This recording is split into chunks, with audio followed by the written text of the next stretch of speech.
Hello, ladies and gentlemen. Welcome back to another episode here on African Confessions. The following confession that you're going to be listening to, it comes from a message that we received, and it reads like this. Hello, brother. How are you? So I was dating a satanic boyfriend. This I did not know. This happened when I had decided to cheat on my husband. Even though I am married to a pastor, I am a pastor's wife, but I ended up cheating on my husband. I will tell you what made me to cheat on my husband, even though I never thought that I would end up being the cheating wife, but things sometimes they happen in ways that you really can't explain. I guess that the devil, when he wants you to do something, you can end up doing it. I am not putting all the blame on the devil. I am accepting a responsibility. My name, Brother Nashim, is called Nompumelelo, and I am someone that was married by a pastor. I will say that my husband, he leads a very big Pentecostal church in Joburg. I have changed the location because I do not want people to wonder who this woman is and to end up knowing more about me, because this is like a secret that I have kept. My husband, he does not even have the simplest idea that the perfect wife who wears long dresses, who leads women's ministries, always by my husband, he does not know that I once did something like this. Let me take you back when we were still in university. There was something that happened that crushed my heart. Me and my husband, we had made a decision that we were never going to sleep with each other. This was the decision that we had made.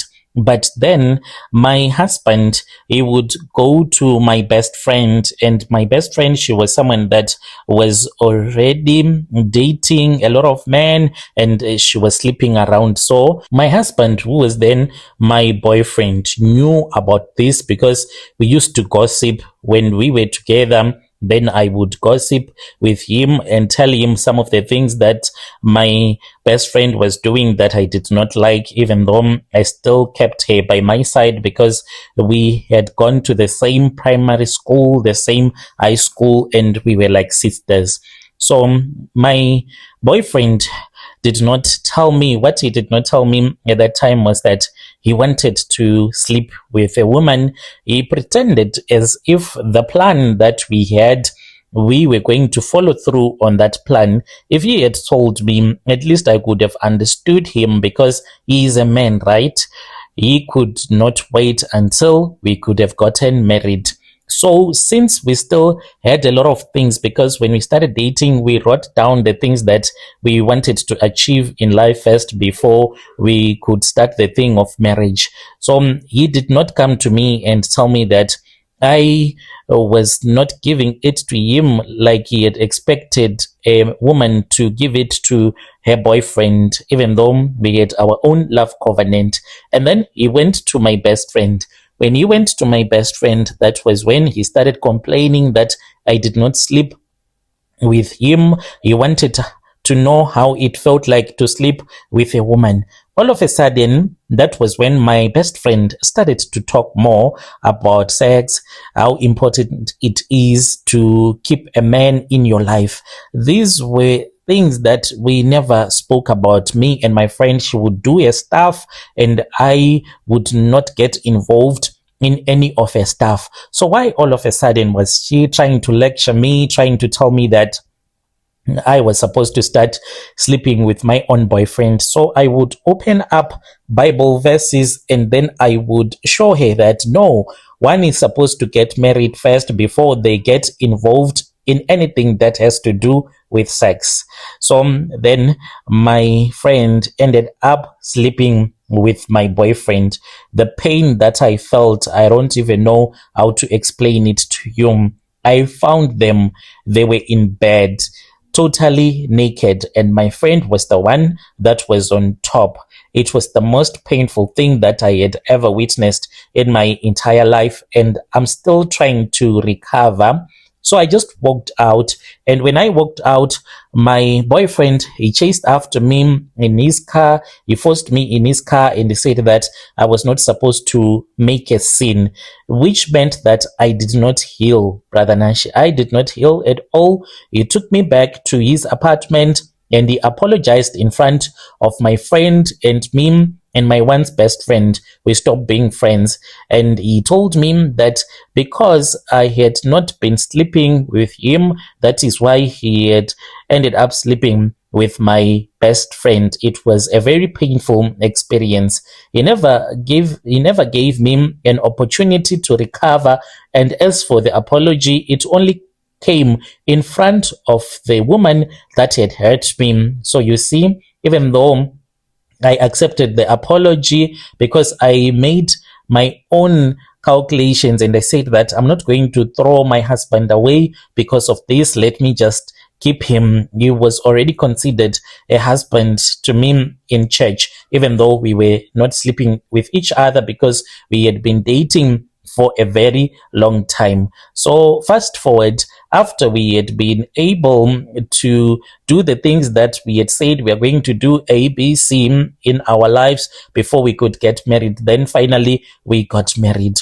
Even though I thought that I had healed, but whenever I would think about it, when I would look at my husband, I would feel as if I hated him quite a lot, to be honest with you. But I never made any move in all the years that we stayed together to cheat on him until I met the guy.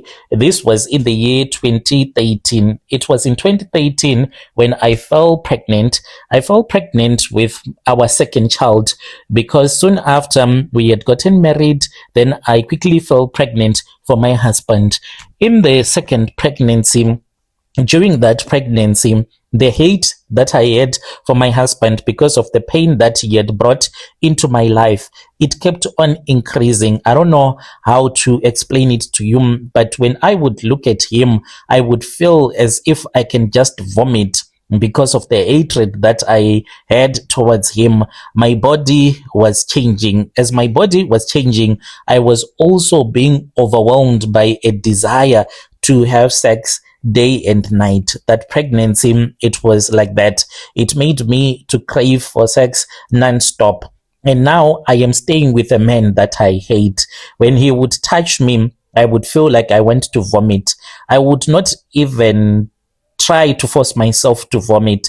I would just vomit. My body was just rejecting my husband because of the things that he had done to me whilst we were still in university. So I had the desire to be intimate, but my husband, I did not want him around because I was stopping him from sleeping with me during that pregnancy. He then became so busy because he did not want to fight with me. He started being busy for the Lord. He was out doing crusades, counseling members, fasting. He was completely avoiding me at all the times. We even ended up sleeping, one person on the bed, another one on the couch. I bought a couch because I did not want my skin to even come into contact with his skin. When we would sleep together, what I had to do was to put a blanket in between us, and then as long as our private parts connect, that was all. That is how crazy I was during that pregnancy. But at the same time, even though I was the one that had made this situation to be worse, I started being lonely, frustrated. I saw my husband as someone that ignored me, even though I never wanted any of his attention, and I would be angry at him for ignoring me. To blow off steam, this is what I started to do. I did something that a pastor's wife should never do. I created a fake profile and then started seeking male attention on Facebook. This was a very long time ago. That was when I met a guy that I'll call Damien. He was a businessman in Joburg. He was someone that was so charming. He started to talk to me in ways that made that desire to sleep with a man to become worse. He was sharing erotic stories with me, and he was giving me the attention that I had been starving for. Our messages became serious quite quick. It was in early 2014 when I was about 5 months pregnant. Then he asked me and he said, "Hi, honey, we have been dating for a very long time. I want you. I want to be with you. I want to sleep with you." He was direct with me that I just want to taste you, mommy. We have been in this together for a long time. How about we just try and see where we can go with this? And by then, I was craving for him as well because he was like a friend to me. So I said, okay, that's cool. There is no problem. Where are we going to meet? So we then met at a very classy hotel, your Centon type hotel. I remember driving there. The Holy Spirit was clearly screaming in my ears, "Do not do it. Do not do it." A voice that was talking to me inside of my ears was like, "Turn back. This man is evil. This man is going to trap your soul. Return back to your husband. Once you do this, you can never undo it. You're going to regret it for the rest of your life." But I guess that my flesh was too weak. I said, I can't go back and then play with my finger. I want a real man, even though I was already married. I kept on driving, fighting with the voice that was speaking to me, and I ignored the Holy Spirit. I walked into that room at that hotel and I slept with him. The desire was fulfilled. The moment that I finished sleeping with this guy, that was when I said to him, "What have I done? I'm pregnant for my husband and I'm here with you, sleeping with you." He tried to comfort me, but deep down, I knew that I had done things that a woman that is married is never supposed to do. The very next morning, I guess that my nightmare began. I started cramping violently. I was then rushed to the hospital by that same man that I had been hating through my pregnancy, and I was told that I had a miscarriage. My husband, when he found out that I had a miscarriage, when he was told by the doctors, he was so much in pain. They could not console him. They could not comfort him because he thought that this pregnancy, it was going to fix some of the issues that had been happening in our family, and he was in pain. I would even feel sorry for him because the moment that I had that miscarriage, then those hormones, maybe they shut off and I started thinking properly. I started to ask them where my husband was because I knew that I had wronged him in ways that were so painful throughout that pregnancy until I had that miscarriage. He came to me, he comforted me, and he told me that it was just a medical complication, and we prayed together. Some of our church members, they came and they prayed for us, and the church comforted me. But deep down, Brother Nashi, I knew that this was the price that the Holy Spirit had told me about, and I would regret it for the rest of my life. It was the price of disobedience. To this day, I'm still praying and paying that price of disobedience. After the miscarriage, I tried to cut off that Nigerian guy off, but I was drowning in guilt. But as for the Nigerian boyfriend, he did not let me go easily. He started sending me money in my private account. I had to lie to my husband that I had closed off that account because of some debt collectors that kept on calling me. I literally messed up my credit score so that my husband can think that this was the reason as to why I was about to close my account. He did not know that for the next 7 months, Damien started to deposit money. Even if I told him to stop it, he would deposit 100,000 each and every single month. My cousin brother helped me to eat that money. I bought a car for him. To this day, his wife, my sister-in-law, does not even know that the car that they bought, the money was from me, because I did not know what else to do with all of that money that was now in my account.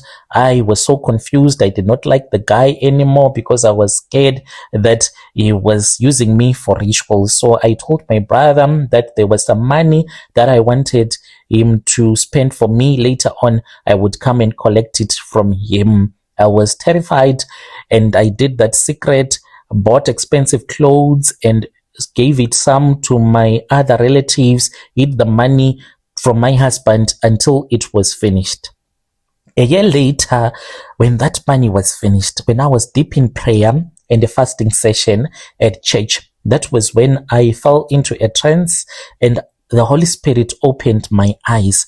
I saw a vision. It was a little bit blurry. I saw a visions of Damien's bedroom. He was not a businessman, but he was sitting on the floor. He was holding thorns. He was busy pressing those thorns into his manhood and crying as the blood was coming out.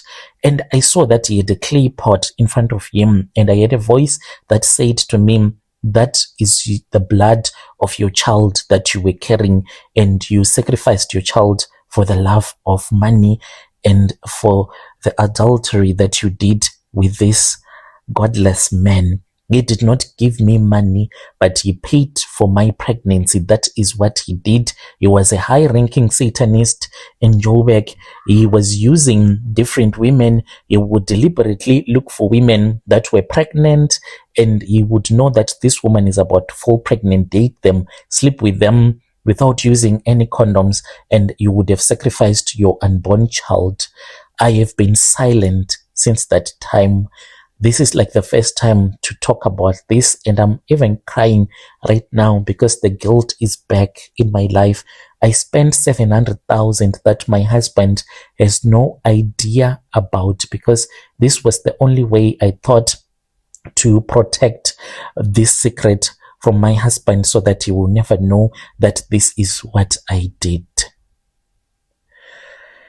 Yo, dear listeners, right there was a message that was sent to us by our dear sister. Strange things indeed they do happen in this world. Let us talk with her in the comment section. Can you imagine? Yo, yeah, ne. Let us meet again in the following episode.